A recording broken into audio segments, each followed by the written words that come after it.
When last we left our heroes, the players had managed to defeat Ulfak and his lieutenant Vrarsh in the process, and through some decent plans and even better rolls, they managed to convince the Knoll tribe warband to move on to more fertile pillaging grounds. We'll see how long that solves this problem for, but in the meantime, they have sort of successfully defended and protected the village of Glennen and are returning back home to see what awaits their victorious return.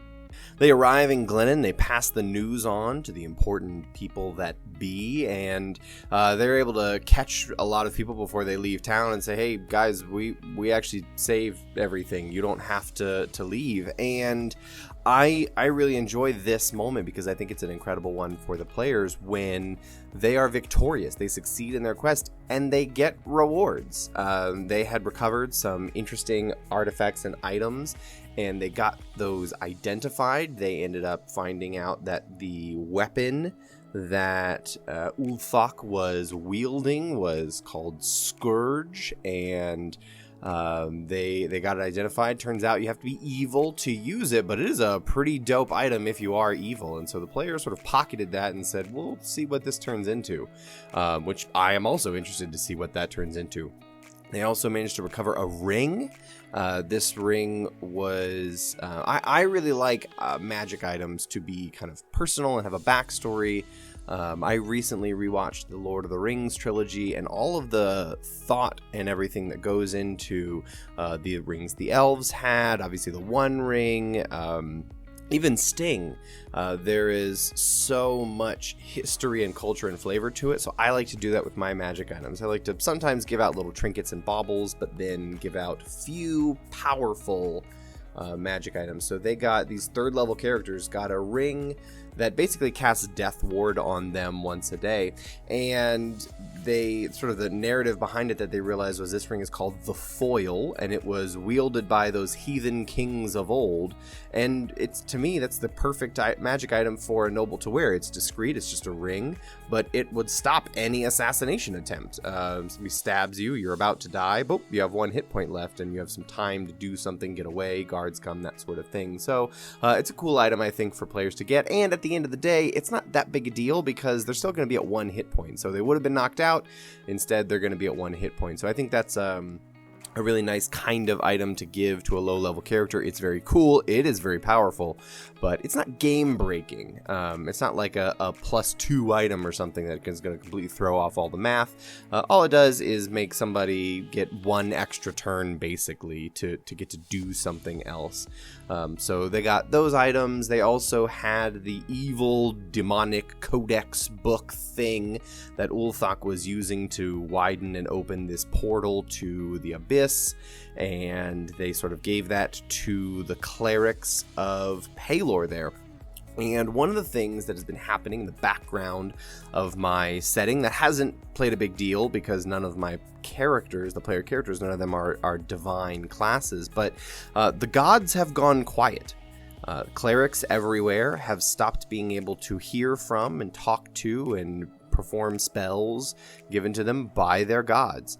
And I think that is, there's reasons in my campaign that I'm not going to get into because spoilers, but it is sort of an interesting dichotomy that's happening right now. There is sort of a cleric, a main cleric of Pelor in this village, but also his acolyte. And the main cleric is older and seasoned and grizzled and is feeling really jilted and betrayed and like the gods have abandoned them. And the young, optimistic, hopeful acolyte is saying like, no, the gods are just sort of challenging our faith. They want us to find new ways to reach out and pray to them. So he's doing all that he can to figure out how to hear from the gods again. And so it's really interesting playing in that dichotomy, but they give those two the demonic artifact thing to come up with figure out how to get rid of this. And so that is sort of, they dump off their items, and then the villagers throw them a feast. There's a big celebration, there's drinking, there's games, there's kids playing. I love playing up those sort of festival, celebratory moments, because it really makes the heroes feel like heroes. I'm definitely running a heroic game where the players are good guys doing good guy things. There are gnolls and demons and all kinds of bad stuff running around in the world, and so I'm having good guy players do good guy things, and it is really cool to have those moments where you as a player get to feel like, yeah, I am a hero. I did save the day. It's just a village of maybe 80 people at most, and I'm only 3rd level, but I saved some people's way of life, and that feels really cool. And so I definitely like to give them evil bad guys to defeat, and then when they defeat them, they get celebrated and recognized and acknowledged. I don't like to pull the rug out from under them or that sort of thing. It's a fun experience as a player to get that that celebration. At one point, the incredibly shy, awkward mayor who just sort of happened into this role even offers the mayoral office to one of the players and just says, like, do you want to be mayor of this town? Because I sure would like to step aside. And that was a real fun moment as the players are sort of realizing, like, this can be their base of operations. And I like to set that up too. Like, this place, this town is going to give them safe haven, free room and board, free food, whatever they want for the rest of their adventuring lives because of what they did here. These people are famous to this small town. It's sort of the 4-tier structure of D&D, where you're the hero of, the local area, the hero of the country, the hero of the continent, and then maybe the hero of the plains if you get that far in a game. And so this is sort of their local area right now, and they are the heroes of that area. But next, I knew the players were headed to the major city of Riften. That was the seat of the duchy, where the Duke was in state there. And in state? That makes it sound like he's dead. He's not dead. He's totally alive. But that's where his state of affairs, his office, there's words, you know them. Anyways, they're going to Riften because that's where lots of information can be had. They're trying to figure out various things, especially what do we do about this crystal. And then also, that's sort of this wild magic crystal in the woods. And then also this Landcaster person who Phaedra is out for revenge on. Who is this individual, and how do I, sort of find them, track them down, and extract my revenge? What are they up to? That sort of thing. So after their celebratory interactions with all of the villagers, people plying them with gifts and various things, they hit the road and they set out to travel. And this obviously creates a lot of interesting space for role-playing, and I have players who really enjoy that aspect, and so they get to sort of pry into each other's backstories a little bit, ask some questions. What did you mean by that when you said this thing to that guy? That sort of thing. Just little interactions as they're developing their own characters and digging into each other's, which is lots of fun. At one point, Hildorn goes off and does something mysterious one evening and comes back and sort of says that he was sort of honoring his passed-on wife. It had been a number of years since she had passed on. This is the anniversary. And so just little things like that, little scenes I like to set for the players and say, hey, you've got a few days of travel. It's just travel on a road. Nothing is going to happen between here and there. Are there conversations you would like to have? Are there questions you would like to ask each other? And then turn that time over to the players, and then sort of sensing out, when does it start to lull? When do they start to run out of stuff to say? Cool. You arrive at the next village. And this is where I have sort of run into an interesting spot here, because I had a cool little adventure in mind. I had come up with a neat thing. Didn't want them to get to Riften just yet. I had a neat little adventure in mind and wanted to give that to them, but you can't always force players to follow content. We as DMs are great recyclers. If they don't pursue some content, we have the opportunity to recycle it later and turn it up elsewhere, or have that adventure kind of keep running, and then the consequences of them not acting on it follow through. I think there is a misconception in today's culture of D&D about the idea of side quests. I don't like the concept of side quests in D&D, because to me, anything the players do as a group is a main quest. Anything. Because the story is about, what are the characters doing? How are they interacting with this world, making decisions? What kind of mark do they make on the world? It's not about, hi, I'm the DM and I have things happening.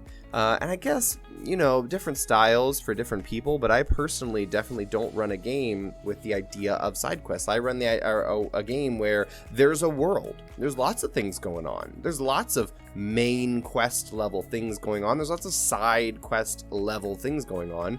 Whatever you interact with as players, that's the stuff that we're gonna follow and engage with. And so I knew that this was sort of a side quest. It wasn't related to the crystal, wasn't related to the Lancasters, but it was a cool thing that I was hopeful that they would sort of take the bait on. So the players are traveling along the road, and sort of the next village that they get to, the small fishing village on the outskirts of a swamp next to the river, is called Fenlock. And as they're sort of stopping in, they notice that it's really buggy here. And obviously sort of they're next to a swamp, so they don't pay it much mind. But the tavern patrons, as they're sort of getting a place to sleep, the tavern patrons make a big deal about, man, it is really, really buggy and mosquito-y here lately. And people are giving all kinds of ideas about what it is. And this old grizzled Quint from Jaws kind of a guy is back there and says, you know what it is, right? It's that marsh matron. And everybody's like, oh boy, the old wives' tale, the marsh matron. He's like, nah, I seen her out there in the marshes. There's this old lady who's just out there on her own, and she's this old witch out in the swamp, and she's mad at us because we done something wrong, and she sent the skeeters after us. And it's this whole thing, and the players, very player-like, take the bait. They can see this is an adventure. The bartender even goes so far as to say, man, I would just, honestly, at this point, I'd pay 200 silver to anybody who's willing to get rid of these mosquitoes. The players go, money? Yes, please. Let's go after, oh, by the way, 200 silver. It doesn't sound like very much. I use the silver standard in my campaign. I realized as I said it that 200 silver, not that much. But it's actually basically the equivalent of 200 gold, sort of. I use a silver standard. At the end of last campaign, Tiamat came and stole all of the money, basically. 90% of all material wealth from the plane of existence. And so that was a whole thing that happened last campaign that is now sort of still the repercussions of. So they use the silver system. Anyway, stuff is happening. So yeah, the players take the bait and they sort of say, yeah, let's go on this quest. And they ask some questions and they figure out what they're trying to do. And it's interesting. The players are like... This is such a great group of comedic, improv kind of people that it's really fun to play off of them. And so they sort of asked, like, hey, is there anything that, people, that the mosquitoes don't respond to? And I sort of like talking to the players, I said, yeah, you would know that, mosquito repellent is sort of anything that, mosquitoes wouldn't want to bite into or drink or whatever. So what can you think of? And one of the players, like, gets a lemon out and starts like rubbing lemon juice on their skin, and everybody else in the party is like, that's ridiculous, what a terrible idea, you're gonna just walk in sticky, like you can't just rub yourself in lemon juice, that's not gonna work. Let's go to the guy, the real crotchety old man who was like knowing everything about the swamp, let's see what his method is, maybe cover yourself in mud or whatever. And I, as a DM, obviously I don't have an answer for this. I don't have an in-world answer to mosquito repellent. But the moment one player has a fun idea and says, yeah, lemon juice, that'd be great, and the other players go, that's ridiculous, let's ask an expert opinion, you just know what the next answer is going to be. The next answer, and they ask the swamp expert, hey, what's the best way to ward off mosquito bites? Because we're going to go into the swamp. He's like, oh yeah, lemon juice, 100%, definitely lemons. Because that's outstandingly hilarious. And it was a great moment at the table where one player got to feel really cool, and it was just a really good comedic beat. So I love those sorts of things with these players. But yeah, they are lemon juicing up and getting ready to wander into the swamps to find this marsh matron to figure out what in the heck is going on with all these mosquitoes and how, like, what caused this problem and how can we remedy it? Obviously, the players could have said, nope, we have a goal and we have to go here. But they said, listen, we have adventure is what we're trying to pursue. Money is on the table. Yeah, let's go help another town with their small problem and see what we can do. And so I really appreciate having players sort of willing to play along and sniff out that this is the adventure, in fact, ahead of us. I have a fun arc. I'm really interested in it. The players, obviously, they're pretty experienced. Their characters may not know this, but the players obviously have guessed what you might have, who the Marsh Matron is. 100% the Marsh Matron is a hag, and I am really looking forward to playing this hag or hags. It might be more than one, might have a whole coven situation on our hands. That'll be interesting to play with the idea of.